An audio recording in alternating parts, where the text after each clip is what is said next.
Hi, this is Preston, and I will be giving my presentation on my project entitled To Thin or Not to Thin, Monitoring the Effectiveness of Thinning on Curtailing the Spread of the Mountain Pine Beetle. The objective of this project is to assess the effectiveness of thinning as a management tool in suppressing the spread of mountain pine beetle attacks. The mountain pine beetle is a tiny native insect that is very important both economically and ecologically in western coniferous forests of North America. As you can see in the photo, an adult measures only 5 millimeters in length. Native pine beetle outbreaks are natural processes. Populations are normally present but harmless, infesting only a few damaged, sick, or older trees. However, recent outbreaks are the largest in recorded history and have exceeded previously documented ranges, impacts, and frequencies. The next few slides clearly show forests that have been attacked by mountain pine beetles. Tree death is caused by the feeding action of the beetle larvae which girdle the cambium and is aided by blue stain fungi that the beetle introduces into the trees. Researchers believe that the changing climate and a decrease in forest heterogeneity may be the leading causes of these more extreme outbreaks. This graph clearly shows a trend in increased annual temperatures for the state of Montana.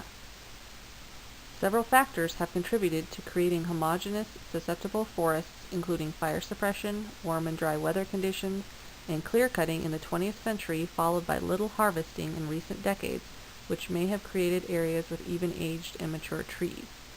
This slide shows a homogeneous forest with trees of the same species and age class. This slide shows a heterogeneous forest with different species and different age classes.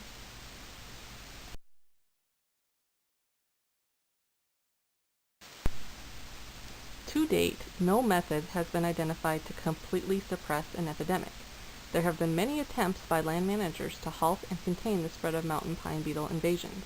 Control options available for managing mountain pine beetle depend on the size of the outbreak, the age of the stand, the size of the trees, and the conditions of the site. The most common management strategies used to reduce or control beetle-induced mortality can be grouped into silviculture treatments, prescribed burns, and the use of attractants, repellents, and insecticides. While the use of timber harvest is generally accepted as an effective approach to controlling bark beetles during outbreaks, in reality there have been a lack of monitoring to assess outcomes, and failures are often not reported. Monitoring is essential to understanding whether mountain pine beetle treatments work and in which context, but there has been all too little long-term monitoring of the effectiveness of various treatment efforts. Once mitigation activities have been implemented, the size and extent of the mountain pine beetle populations remain unknown.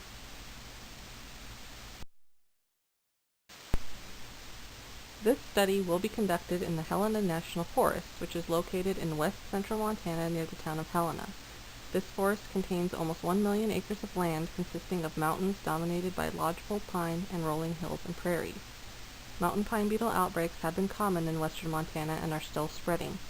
The mountain pine beetle was present at endemic levels in 2004 in the Helena National Forest, but by 2007 there were approximately 380,000 acres infested. In 2008, a rapid assessment was conducted by the Forest Service that documented existing conditions, hazards, and potential future conditions and identified opportunities for treatment. Several thinning projects were designed and are being implemented across the forest, and this project will allow for the monitoring of some of these areas to determine effectiveness.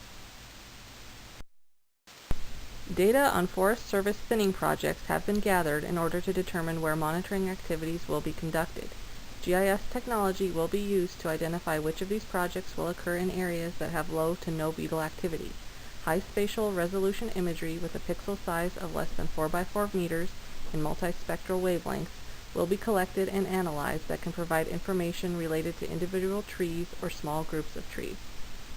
Once 3 of these areas are identified, 4 plots will be randomly established in each area. The plots will be 3 hectares in size, and there will be 4 contiguous plots established. One plot will be the control or no treatment, and the other 3 will be thinned to 4, 5, and 6 meter spacing respectively between the largest and healthiest trees. This may not seem like a big difference between treatments, but it is significant. For example, the area thinned to 4 meters is 625 trees per hectare, while the area thinned to 5-meter spacing has 400 trees per hectare. These differences are important for the future because thinning can be expensive and time-consuming, so finding the ideal and most effective treatment is important while keeping the forest viable for timber harvest into the future. Data will be collected prior to thinning by establishing timber cruise lines at right angles to the starting points every 50 meters along a baseline situated on one side of each treatment unit. Variable radius plots will then be systematically centered along each cruise line at 50-meter intervals, 3 plots per hectare for stand description. Diameter at breast height, height and general tree condition will be recorded for each tree, and age will be measured on a subset of trees at each plot. The plots will be read post-treatment in years 1, 2, 5, and 10. The ratio of green attack trees to red attack trees, the number of living and dead trees, the presence and amount of coarse wood debris, and the presence of faded crowns, pitch tubes, boring dust, entry-exit holes, and/or parental larval galleries will be collected. In order to determine if thinning was successful, trees with evidence of attack will be counted and then divided by the area surveyed to calculate frequency of attack. Trees with evidence of mountain pine beetle attack will be assigned to level of attack categories, which you can see in this slide, a description of what is defined, a definition of level of attack. Success rates will be calculated as a proportion of attacked trees to non-attacked trees. Age of attack, as seen in this slide, will be assigned to each infested tree and summarized graphically by treatment for a comparison of trends in mountain pine beetle activity within each stand since treatment, green, red, and gray. The green to red attack ratio will be calculated for each stand to estimate the most recent trends in population growth.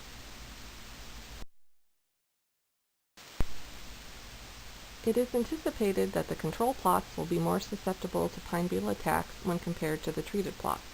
It is expected that the plots thinned to 4-meter spacing will show more signs of beetle attacks than the plots thinned to 5 meters and 6 meters. If there is no difference found between any of the sizing in the thin plots, then our recommendation would be to thin to the smallest distance possible to save time and money while still being effective. Success will be determined by answering the following questions. Is frequency of attack and of mortality since treatment the same in treated and untreated stands? Is the proportion of successful attacks the same in treated and untreated stands? Is the ratio of green attack to red attack the same in treated and untreated stands? Is there a difference between the tree spacing treatments? One limitation of this project is the biased placement of study plots. The Forest Service has designed their thinning projects based on their needs and are targeting areas that are important to logging operations and high visitor use. There are a limited number of projects occurring, so monitoring plots have to be located in these areas, and factors such as elevation, slope, and aspect cannot always be kept the same. Some plots may be located closer to highly infested areas than others, and that may affect the potential of the spread of the beetle. Other limitations may include previous condition or use of the forest areas being thinned. Some areas may have been logged previously, had wildfires, or had damage from storm events. Not all plots will be located in the same prior land use types. Weather conditions may also vary from site to site, and some may receive more or less precipitation than others. Future studies could be established in areas that would allow for the elimination of these biases by keeping as many factors constant as possible, if the responsible land management agency was willing to perform thinning activities regardless of their future land use and agency priorities. Monitoring the effectiveness of mitigation measures is critical for ensuring that beetle populations are within targets set for the mitigation action. It is also critical for ensuring that scarce resources are put towards those mitigation measures which are most effective and appropriate for controlling the beetle. Large amounts of time and money are being spent in an attempt to control the spread and level infestation of the mountain pine beetle. Thinning is the most widely used form of control, but the effectiveness has never been fully understood. The results of this project will provide valuable information to land managers who are constrained by time and money. By determining the most effective thinning spacing, land managers can focus their efforts and utilize their time and energy more efficiently. The attributes measured after mitigation measures have been applied provide an indication of whether changes in stand structure have reduced susceptibility to attack, and furthermore, whether mitigation efforts were successful at reducing beetle populations.